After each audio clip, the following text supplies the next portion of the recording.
아버지가 재혼하신 날 저는 제 두 눈을 의심했습니다. 새어머니가 문을 열고 들어오자 제 심장은 그대로 멈춰버렸습니다. 그녀는 20살 때 제가 죽도록 사랑했던 그 여자였습니다. 그리고 그날 이후 우리 집에서는 말할 수 없는 사건들이 하나둘 벌어지기 시작했습니다. 오랜만이야, 준호 씨. 저는 그제야 깨달았습니다. 그녀가 저를 부르던 호칭, 저를 바라보던 그 이상한 미소, 이건 우연이 아니었습니다. 비극의 시작이었습니다. 저는 박준호, 42살, 편의점 물류센터에서 오래 근무한 평범한 가장입니다. 결혼은 했지만 이혼한 지 5년 됐습니다. 딸은 전처가 키우고 있죠. 그리고 아버지, 박영딸, 71세. 평생 목수일을 하다 허리와 무릎을 크게 다쳐 지금은 거의 집에서 지내십니다. 어머니는 10년 전 돌아가셨고 그 뒤로 아버지는 줄곧 홀로 계셨습니다. 그러던 어느 날이었습니다. 준호야, 나 재혼하려 한다. 순간 저는 말을 잃었습니다. 재혼이요? 아버지, 누구랑요?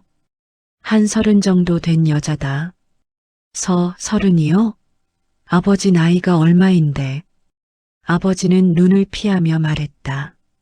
내가 미안하다.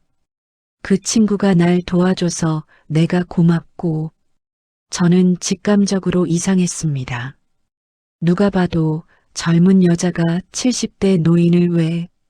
그러나 더 충격적인 건 다음이었습니다. 이번 주말에 한번 인사할 수 있을까? 불길함이 온몸을 타고 올라왔습니다. 토요일 집 초인종이 울렸습니다. 아버지가 직접 문을 열었다. 왔어? 어서 들어와. 하지만 문이 열리는 순간 저는 들고 있던 컵을 떨어뜨릴 뻔했습니다. 그녀가 들어왔습니다. 유수진, 20살 때 제가 평생 처음으로 사랑했던 그 여자. 그리고 마지막까지 상처만 남긴 여자. 정확히 말하자면 제가 짝사랑했던 사람이 아닙니다. 그녀도 저를 사랑했습니다. 그러다 제게 말없이 사라졌습니다. 한순간에 그녀가 웃으며 말했다. 오랜만이에요, 준호 씨. 그녀의 말투는 여전히 차가웠습니다. 어딘가 속을 감춘 채로 저는 겨우 대답했습니다. 수진 씨? 아버지가 당황한 표정으로 물었다. 너희 서로 아는 사이야? 수진이 먼저 대답했다. 네. 예전에 잠깐 알던 사이였어요. 그녀의 눈빛이 말했습니다. 이건 말하지 말자, 준호 씨. 당신도 나도. 그리고 그날 밤부터 우리 집에는 이상한 일들이 생기기 시작했습니다. 저녁을 먹고 나면 수지는 꼭 제 방 앞에 서 있었습니다. 준호 씨, 오늘 회사는 어땠어요? 저 굳이 이런 이야기를 할 필요는. 가족끼리인데요. 그리고 당신 일이라면 저도 관심 있죠. 그녀는 은근한 미소를 지었습니다. 아버지는 아무것도 몰랐습니다. 수진이가 너 걱정 많이 하더라. 너 요즘 혼자 지내니까 외롭지 않겠냐고. 하지만 저는 점점 불안했습니다. 그녀는 제 모든 일정을 알고 있었고 제가 어디 나가면 꼭 전화가 왔습니다. 준호 씨, 어디 가세요? 몇 시에 들어올 건지 알려줘야죠. 그건 새어머니가 할 말이 아니었습니다. 오히려 연인이 할 만한 말. 그리고 그 즈음 아버지의 건강이 눈에 띄게 나빠졌습니다. 계단도 못 오르시고 잠도 제대로 못 주무셨고 얼굴도 파랗게 질려 있었습니다.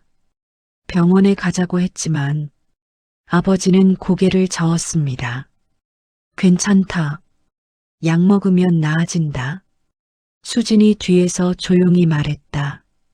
아버님, 약은 제가 챙길게요. 저는 그 말이 유난히 섬뜩했습니다.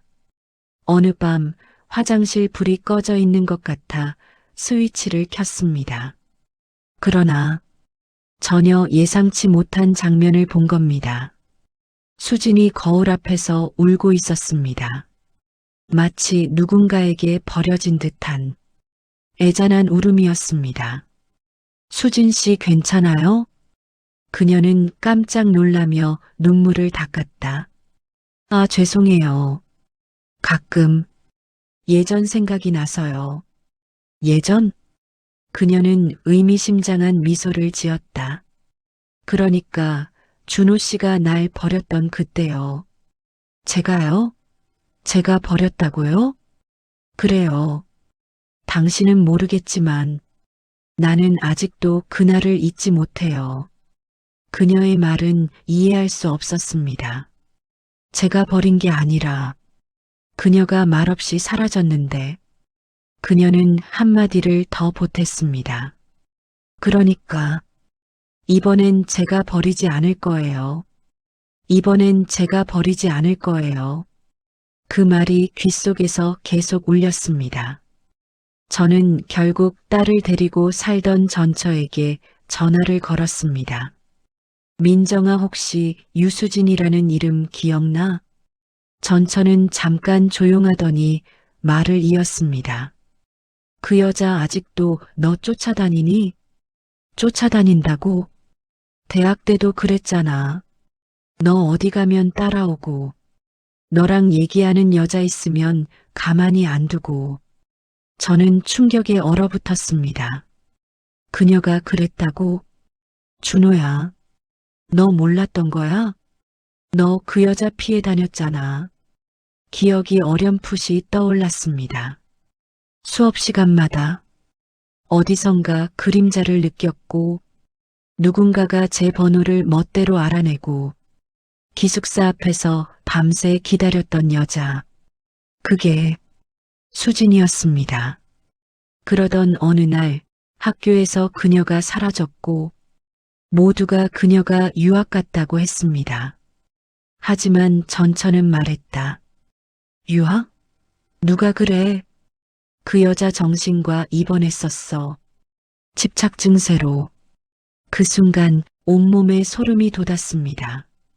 저는 급히 집으로 달려갔습니다. 아버지는 눈을 제대로 뜨지도 못하고 누워 계셨습니다. 수집이네 약 줘. 약을 씹지도 못하시고 숨이 가빠 보였습니다. 저는 약통을 집어들었습니다. 약 이름이 이상했습니다. 심장 박동을 낮추는 강한 약. 의사가 없이 함부로 먹이면 안 되는 약. 그리고 약 봉투 끝에 적힌 글씨. 투약자 유수진. 저는 비명을 지르듯 외쳤습니다. 아버지, 이 약 누가 줬어요? 아버지는 힘겹게 말했다. 수진이가 너 건강하라고 나한테. 그때 수진이 방에서 나왔습니다. 그리고 소름 끼치는 미소를 지으며 말했습니다. 준호 씨, 왜 그렇게 놀라요? 당신 아버지한테 무슨 짓을 한 거야? 그녀는 눈 하나 깜빡하지 않았다. 왜요? 아버님이 없어져야 당신이 저랑 살 수 있으니까요. 공포가 목을 졸랐습니다. 당신 처음부터 이럴 생각이었어? 그럼요. 그녀는 아버지의 가슴에 손을 얹었습니다. 준호 씨, 저 당신이 좋아요. 사실 20년 전에도 그랬고 지금도 그래요. 수지는 차분하게 말했다. 준호 씨, 20년 전 기억 안 나요? 내가 왜 사라졌는지. 저는 숨을 삼켰다. 그날 당신이 날 밀었죠. 뭐? 계단에서요. 내가 당신 붙잡았는데 당신이 날 밀었어요. 그녀는 눈물을 흘리며 말했다. 그 사고로 내 아이가 죽었어요. 아, 뭐라고요? 수진 씨, 그날 저는 당신을 밀지 않았어요. 저는 손을 내밀었고 당신이 스스로 떨어진 거예요. 아니요. 당신이 날 밀었어요. 그리고 아이, 그때 수진 씨 임신 아니었잖아요. 그녀는 울먹이며 대답했다.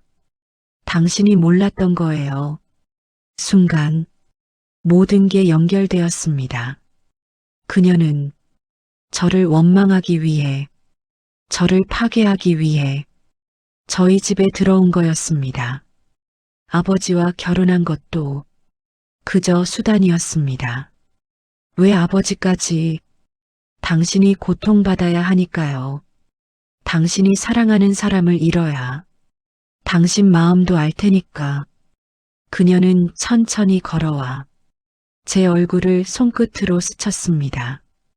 이제 우리 둘만 남을 때가 됐어요. 그날 밤 저는 아버지를 업고 병원으로 도망치듯 뛰었습니다. 아버지는 다행히 위독한 상황에서 벗어났습니다. 수지는 경찰에 연행되었습니다.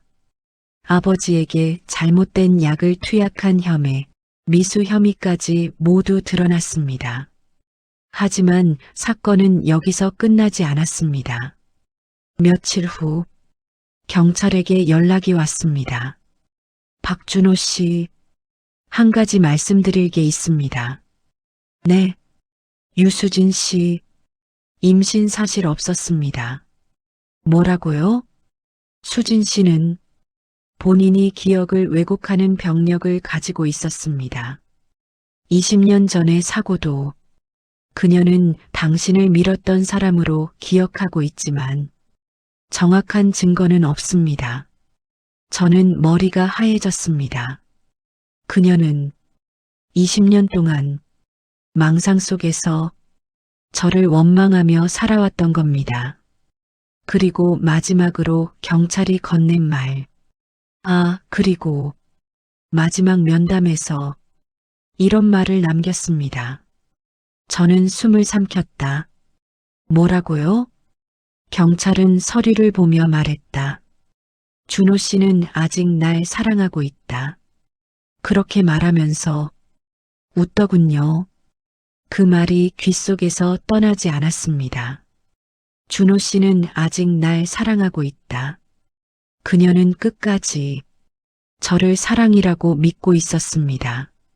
아니, 그녀에게는 그게 사랑의 전부였던 것인지도 모릅니다. 그리고 그 사건 이후 저는 밤마다 수진이 남기고 간 마지막 말을 떠올립니다. 이번엔 제가 버리지 않을 거예요. 그 말은 지금도 제 귓가를 떠나지 않습니다.